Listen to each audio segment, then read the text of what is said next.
Welcome to today's deep dive into migration misconceptions. We're exploring a widely held belief: migrants are a burden on welfare systems. But is this really true? Or is this another misconception?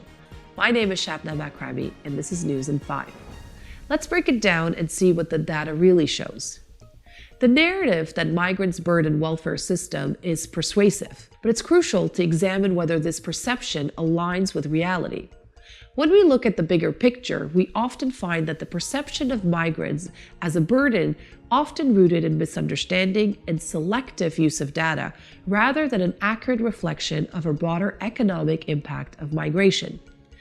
Let's break it down. The common narrative is that migrants come to wealthy countries, take advantage of welfare systems, and contribute little in return.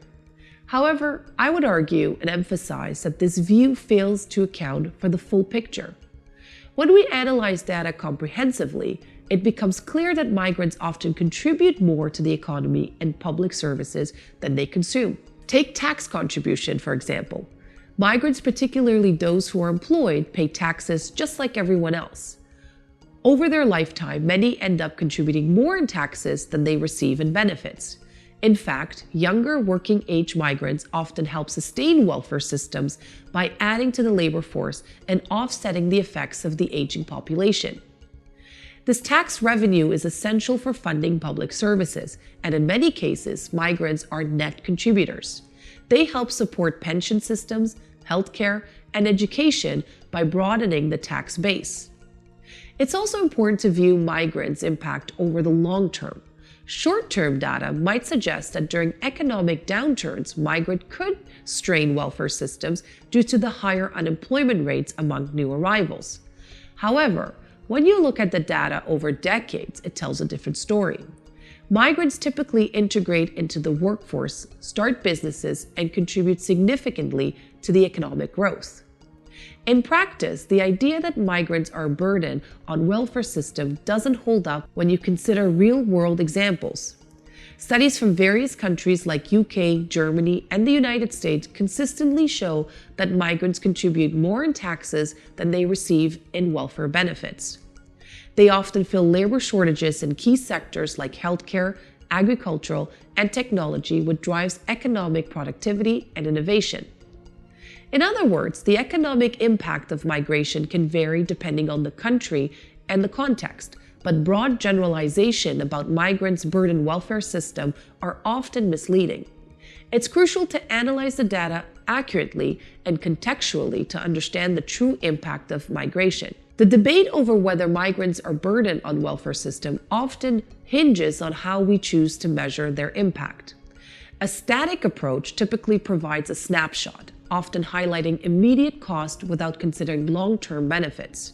This method may show that migrants, particularly those new to the country, use social services like healthcare or education.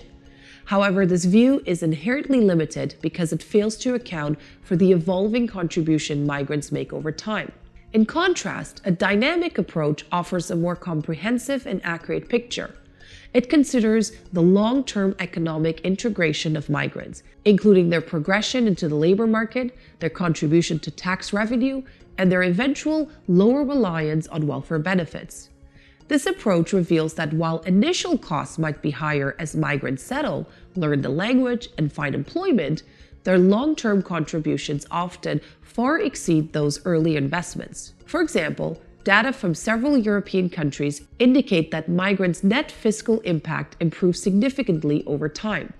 Initially, migrants may receive more in social benefits than they contribute, but as they integrate into the labor force, their tax contributions increases while their needs for welfare decreases.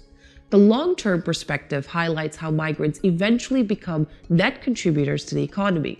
Another critical aspect often overlooked in static models is the demographic reality of aging populations in many developing countries. A dynamic approach acknowledges that migrants, who are generally younger, help to offset the increased dependency ratio, the number of retirees supported by each working-age person. This influx of younger workers is crucial for sustaining welfare systems, particularly pension funds and healthcare services, which would otherwise face severe strain due to our aging native population. In essence, focusing solely on short-term static estimate can mislead policymakers into thinking migrants are a burden when in fact, a dynamic long-term analysis shows the opposite. Reviewing migrants' economic impact through this more comprehensive lens allows for a more accurate understanding, revealing that migrants play a vital role in sustaining and enriching national economies. Such an approach ensures that policies are based on a full appreciation of the data rather than an incomplete or misleading statistics. So what's the takeaway? The claim that migrants are a burden on welfare system doesn't align with the comprehensive data that we have. In many cases, migrants are net contributors to the economy, helping to sustain public services and drive growth. The key is to base our understanding on accurate, well-rounded data rather than oversimplifying narratives.